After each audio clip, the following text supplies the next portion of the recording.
2009 সালে সরকার special globalization card নামে যে একটা কার্ড দিয়েছিল প্রবাসীদেরকে।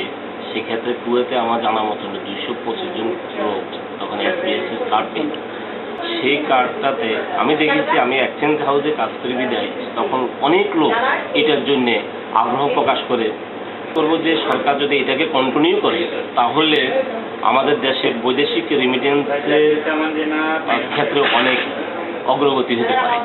সরকার যদি সবসময় আমাদের ক্ষেত্রে প্রবাসীদের ক্ষেত্রে এই জিনিসটা SPS কার্ড হোল্ডারদেরকে 2009 সালে পাওয়ার পর থেকে এই পর্যন্ত তাদেরকে যদি মূল্যায়ন করতে হয়, এক্ষেত্রে কিন্তু আজ পর্যন্ত কোনো মূল্যায়ন হয়নি।